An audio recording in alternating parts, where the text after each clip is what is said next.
नमस्कार, स्वागत है आप सभी का नॉन स्टॉप 30 में। आइए नजर डालते हैं देश और दुनिया की तमाम मुख्य खबरों पर। कांग्रेस नेता धीरज साहू के ठिकानों से अब तक 3 सूटकेस ज्वेलरी के साथ 351 करोड़ रुपए बरामद किए जा चुके हैं। किसी भी एजेंसी के द्वारा एक ऑपरेशन में यह सर्वाधिक कालाधन हो सकता है। नोटों की गिनती के लिए 50 कर्मचारियों के साथ 40 मशीनें लगाई गई थी। गोगामेडी हत्याकांड के बाद कल 10 दिसंबर को क्षत्रिय समाज और कन्नी सेना द्वारा रामलीला मैदान दिल्ली में श्रद्धांजलि सभा का आयोजन किया गया, जिसमें महिपाल सिंह मकराना ने कहा, जब तक सरकार इनका एनकाउंटर नहीं करती है तब तक सरकार के विरोध में इसी तरीके से प्रदर्शन जारी रहेगा। इसी बीच बड़ी खबर यह भी आई कि चंडीगढ़ से जयपुर पुलिस और दिल्ली पुलिस ने मिलकर 2 आरोपियों को गिरफ्तार किया है, जो कि इस हत्याकांड में शामिल थे। महुआ मोइत्रा के संसद से निष्कासन के बाद खुश नहीं दिखे बीजेपी सांसद निशिकांत दुबे। उन्होंने मीडिया के सामने आकर बोला कि टीएमसी नेता महुआ मोइत्रा का संसद से निकलना कोई खुशी की बात नहीं है, यह दुखी करने वाला दिन था। बीजेपी ने छत्तीसगढ़ के सीएम का पद का ऐलान कर दिया है। विष्णुदेव साय को जिम्मेदारी दी गई है। विष्णुदेव साय छत्तीसगढ़ के बीजेपी के अध्यक्ष भी रह चुके हैं। उन्होंने 2 साल 68 दिनों तक इस सीट को निभाया है। साथ ही साथ रायगढ़ सीट से सांसद भी रहे हैं।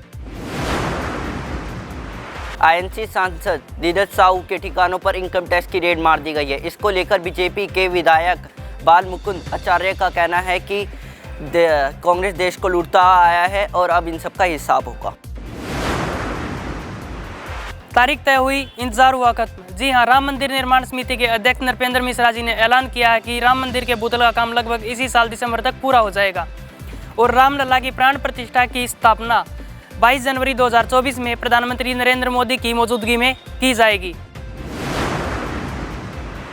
राजस्थान में कांग्रेस के नेता गोपाल भार्गव और अशोक तन्वर सहित कुछ नेता बीजेपी में शामिल होते दिख रहे हैं। ये सब राज्यवर्धन सिंह राठौर और चुनाव प्रबंध समिति की मौजूदगी में हुआ। कांग्रेस के वरिष्ठ नेता शशि थरूर ने गुरुवार को लोकसभा में सरकार से नॉन एनईटी रिसर्चर्स का स्टाइपेंड बढ़ाने का आग्रह किया। उनका कहना है कि देश में अनुसंधान और विकास के पीछे इन शोधकर्ताओं का महत्वपूर्ण योगदान है। वो संसाधनों की कमी और शिकायत निवारण समिति के न होने की समस्या से जूझ रहे हैं। National crime record bureau NCRB की 2022 की रिपोर्ट के मुताबिक बताया गया है कि यहाँ एक दिन में 3 रेप केस और 1 घंटे में 51 एफआईआर दर्ज किए गए। राजस्थान में श्री राष्ट्रीय राजपूत करनी सेना के प्रमुख सुखदेव सिंह गोगामेडी की हत्या से पूरे राजस्थान में बवाल मचा हुआ है। 5 दिसंबर को हुई इस घटना में शामिल 2 युवक नितिन फौजी और रोहित राठौर के नाम सामने आए हैं। विदेश मंत्रालय के अफसर पर भारी पड़े दिल्ली के चोर लैपटॉप, पासपोर्ट और कैश लेके हुए फरार। पीड़ित का कहना है कि जब वे अपनी कार के पास पहुंचा तो कार में सभी सामान के साथ 20 यूरो 7,000 रुपए कैश हुए गायब। कुख्यात गैंग ठग पर शक किया जा रहा है। पुलिस ने भारतीय दंड संहिता के अनुसार 349 और 427 की धारा लगाई है। आगे की जांच जारी है। ठग गैंग के खिलाफ पुलिस को मिली एक बड़ी कामयाबी। पुलिस ने इस गैंग के 4 सदस्यों को किया गिरफ्तार। बताया जा रहा है पिछले 45 दिनों में 40 चोरियों को दिया इन्होंने अंजाम। आर्टिफिशियल इंटेलिजेंस से बनाए जा रहे डीप फेक वीडियोस के जरिए लोगों को ठगा जा रहा है। हाल ही में केरल में इससे संबंधित 40,000 रुपए का घोटाला सामने आया है। इसके साथ ही बॉलीवुड के कुछ कलाकारों के डीप फेक वीडियोस भी वायरल हो रहे हैं, जिनमें से रश्मिका मंदाना, कटरीना कैफ व अन्य कलाकारों के नाम शामिल हैं।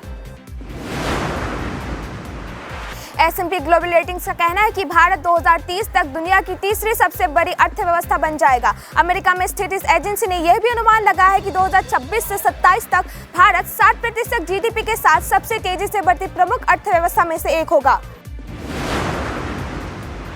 प्याज के निर्यात को लेकर केंद्र सरकार का बड़ा फैसला। देश भर में बढ़ती प्याज की मांग और कीमतों के कारण केंद्र सरकार ने प्याज के निर्यात पर रोक लगा दी है। विदेश व्यापार महानिदेशालय के अनुसार यह प्रतिबंध 31 मार्च 2024 तक लागू किया जाएगा। चंद्रयान 3 के बाद अब चांद पर इंसान भेजेगा भारत, पीएम मोदी ने बताया लक्ष्य। पीएम मोदी ने सोशल मीडिया ऐप एक्स पर एक पोस्ट करके लिखा, इसरो को बधाई, हमारे अंतरिक्ष प्रयासों में एक और मील का पत्थर हुआ शामिल। देश भर के विभिन्न रेल रूटों पर चल रही 23 वंदे भारत ट्रेनों की संख्या 2047 तक बढ़कर 4,500 कर दी जाएंगी। वहीं 2026 के अंत तक देश भर में बुलेट ट्रेन भी चलने लगेंगी। दिल्ली की सड़कों में जल्द मुफ्त बाइक एम्बुलेंस दिखाई देगी। इस सेवा को शुरू करने के लिए स्वास्थ्य विभाग ने टेंडर जारी किया है। इसके तहत 16 बाइक एम्बुलेंस की सेवा शादरा से उत्तर पूर्वी जिलों में शुरू की जाएगी। सेवा देने के लिए 11 दिसंबर तक आवेदन कर सकते हैं। चक्रवर्ती तूफान के बाद दूध की कमी के बीच एक हैरान कर देने वाला वीडियो सामने आया है, जहां एक नहर में सैकड़ों दूध के पैकेट फेंके हुए पाए गए। जानकारी के मुताबिक 4 दिसंबर को इन पैकेटों का दूध एक्सपायर हो चुका था।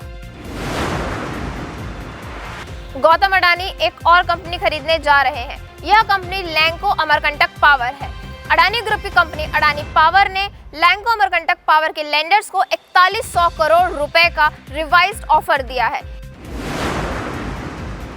फ्रांस की राजधानी पेरिस 100 साल बाद आधिकारिक के तौर पर 2024 समर ओलंपिक गेम्स की मेजबानी करेगी। यह खेल फ्रांस में छठी बार और पेरिस में तीसरी बार आयोजित होने जा रहे हैं। 26 जुलाई से 11 अगस्त तक आयोजित इस महाखेल प्रतियोगिता में 32 खेल शामिल है और साथ ही पहली बार ब्रेक डांस भी इन खेलों में शामिल किया जाएगा। 2024 में होने वाले T20 मुकाबले में अब ज़्यादा समय नहीं बचा है। जून में होने वाले इस मुकाबले में देखना यह होगा कि T20 वर्ल्ड कप की डोर रोहित शर्मा के हाथ में ही रहती है या कोई नया चेहरा हमें देखने को इसमें मिल सकता है। ऑस्ट्रेलिया के खिलाफ T20 सीरीज में भारतीय टीम ने शानदार प्रदर्शन किया। इसमें दाएं हाथ के leg spinner Ravi Bishnoi T20 number 1 गेंदबाज बन गए हैं।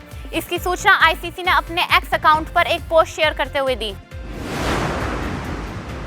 2024 के IPL में 3 टीमों के मैदानों में नए कप्तानों के उतरने की संभावना है। हार्दिक पांड्या के बाद शुभम गिल गुजरात टाइटंस संभालते हुए नजर आएंगे, वही श्रेयस अय्यर की टीम कोलकाता नाइट राइडर्स में वापसी देखने को मिलेगी। एनिमल फिल्म में अबरार यानी बॉबी देओल की एंट्री लोगों के दिलो दिमाग पर छाई है। इसमें एक गाना बजता है जो 2 दर्शकों पर नशे की तरह चढ़कर बोल रहा है। जानने की बात यह है कि 4 दिनों में 2 करोड़ से ऊपर व्यूज मिल चुका है। बता दें ये गाना ईरान का फोक सॉन्ग है। सुपरहिट फिल्म पुष्पा में काम करने वाले साउथ के एक्टर जगदीश प्रताप भंडारी को पुलिस ने गिरफ्तार कर लिया है। एक्टर जगदीश के ऊपर आरोप लगा है कि उन्होंने एक जूनियर महिला एक्टर को आत्महत्या के लिए उकसाया है। इस मामले में जांच कर रही पुलिस को एक्टर जगदीश के खिलाफ काफी सबूत भी मिले हैं, जिसके बाद आगे की कार्यवाही चल रही है। एक तंबाकू विज्ञापन में आने के बाद सुपरस्टार शाहरुख खान, अजय देवगन और अक्षय कुमार को इलाहाबाद कोर्ट ने एक लीगल नोटिस भेजा है। पिंक विला की रिपोर्ट के अनुसार तंबाकू विज्ञापन में शामिल होने के लिए इलाहाबाद कोर्ट के लखनऊ पीठ में एक याचिका दायर की जाएगी।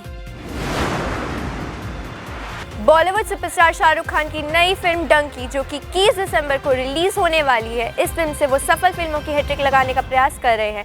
इस फिल्म के ट्रेलर में 58 वर्षीय अभिनेता शाहरुख खान अपनी मशहूर फिल्म DDLJ के टी-शर्ट में नजर आए। इस पर शाहरुख खान अपनी फिटनेस का बखान करते हुए नजर आए। पठान जैसी एक्शन एंटरटेनर बनाने वाले सिद्धार्थ आनंद अब ऋतिक और दीपिका को एक बहुत एक्साइटिंग रोल में लेकर आ रहे हैं। उनकी फिल्म फाइटर में धमाकेदार एरियल एक्शन है। फाइटर जेट्स और एक्शन पैक के साथ फाइटर का टीजर बहुत दमदार नजर आ रहा है। शाहरुख खान नयनतारा की सुपरहिट फिल्म जवान ने लोगों के दिलों में तो जगह बना ही ली थी और अब इंटरनेशनल प्लेटफॉर्म में भी झंडे गाड़ रही है। उनकी फिल्म जवान एस्ट्रो अवार्ड्स 2024 में बेस्ट इंटरनेशनल फीचर कैटेगरी में नॉमिनेट हुई है। आज के लिए बस इतना ही। देश और दुनिया की तमाम खबरों के लिए देखते रहिए नॉनस्टॉप 30।